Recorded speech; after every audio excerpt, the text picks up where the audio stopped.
Alright guys, welcome back to Our World Outdoors. I'm Tony, and today I'm going to show you how to make another alcohol stove. This one's going to be made out of monster can. Alright, I've already done the cutting because nobody wants to sit there and watch me cut these up. You can go look at some of our other videos, or other people have videos out about cutting. Basically what I do is I start out by doing the top, and you need to cut this piece out of the top. Now how I do it is I just take a razor knife and scar it round and round and round and round and round until it comes out. Alright, so once that's done, you want to measure down the side, and on this is the top, you want to measure down this to 1 1/4 inches. Okay? And then you want to measure up the bottom 1 1/4 inches and cut them out.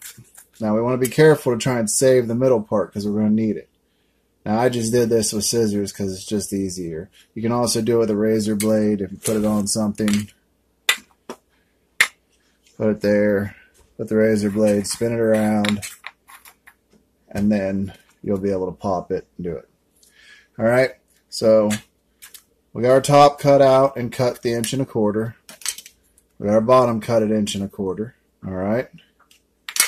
Then this is the center section. Okay, and you need to cut it 1.5 inches. Alright, then you're going to wrap it around itself, stick it, you can see that ridge inside there, stick it inside there, tighten it up so it fits in the way it's supposed to. You can see it in there, kind of seats in there, and then hold it together, pull it out, and mark where this end tab is and mark where this end tab is, okay? And then in the middle of that, make a mark on the inside and the outside. Then you're going to cut halfway there. I see it better in there. Halfway there and halfway there. And what that does is forms a V-notch. And then what you can do is boom. That's now locked. Alright, so that's your can pieces. Pretty simple, pretty basic. And there's a million videos out on how to do this. Now generally you could assemble that and that would be your stove. But I like to take it a step farther. And what this is, alright, this is ceramic fiber. They use it to insulate like wood burners and stuff, high heat stuff. This is going to be your wicking. Now you can use carbon fiber. I've actually seen people use fiberglass. I've even seen stoves that use sand. Anything that can wick it up and burn through it. I just like this because I have a large amount of it. You can get this stuff on eBay in various widths. This is a little thicker. I used it to insulate my wood burner. But basically what I do, make some room here, is I lay it out because it's so thick, and take something and just flatten it down to make it right for these stoves. This is also what I use in my Fancy Feast stove. And you don't want to pull it apart because it will actually rip. So basically at this point, what you're going to do is you're going to take your ring you made, and you're going to wrap this stuff around it. Alright, just like that. And sometimes this can be a pain because the more you squish it, the more it stretches. So we're going to cut off our excess just using a pair of scissors. Stretch it out on it. We're going to take our top.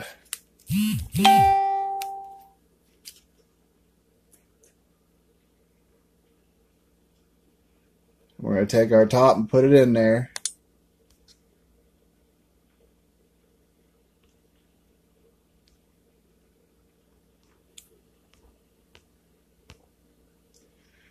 Okay, and we're going to take our top and put it in there. Alright, get the top in there. Get it all sealed up to where it's all tucked in nice and neat. Alright, and then we're going to take our bottom We're ever so slightly going to put a bunch of little crimps in there. Just enough to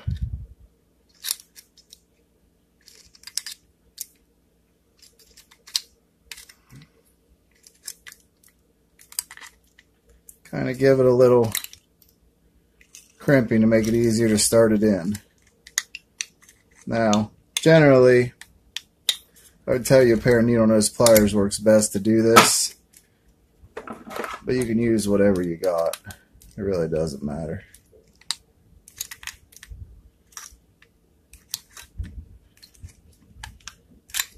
Alright. So, tuck your ceramic fiber in there. Be very careful to kind of keep it lined up.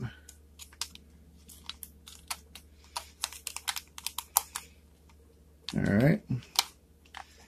Then you're going to start the process of feeding it in. Now this is not easy when you got the ceramic fiber in there because it'll just fight you all the way. So take your time. Get it in there. Just work your way around slowly. Just like that. One there. And just push it down.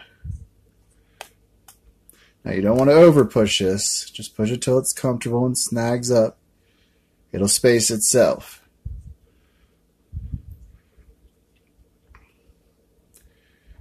Alright.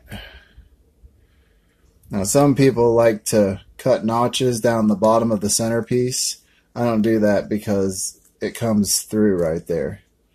The actual wicking comes through, so it'll just wick out. It's not a problem. And then you go around the bottom and push it in, and that'll kind of self-space it and kind of bring it up.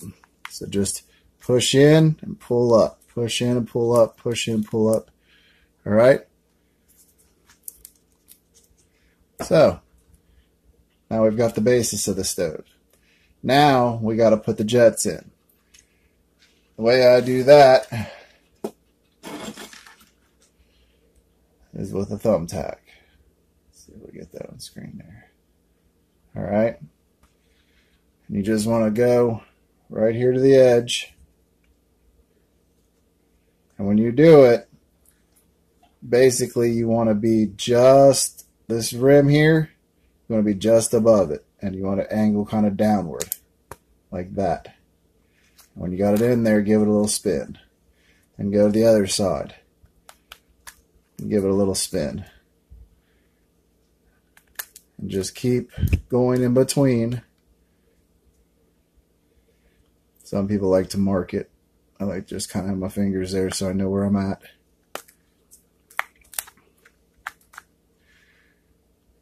One there.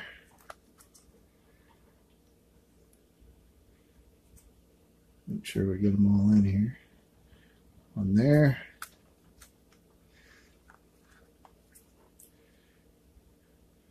Now, you can use the tall boy Budweiser cans. I mean, it really doesn't matter what kind of can you use. I just had a monster can laying around here. And I like to put a lot of jets in mine. Other people want to get all measure them and all that stuff. I just pop a whole ton of holes in it and go for it. My ring pattern may not be as pretty, but it'll definitely heat up the water. So we're just going to keep putting holes in whenever we feel like it.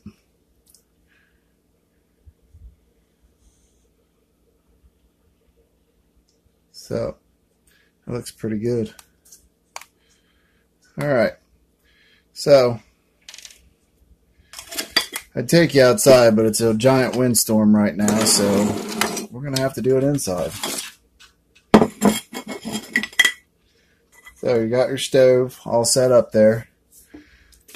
We're going to put our heat in there, get all set up. We're going to be using the yellow heat.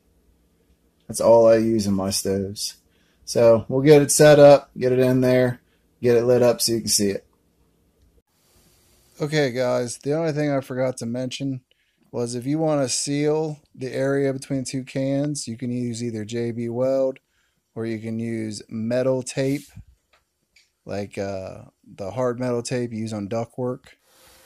I sealed this one up and you can see it functions a lot better.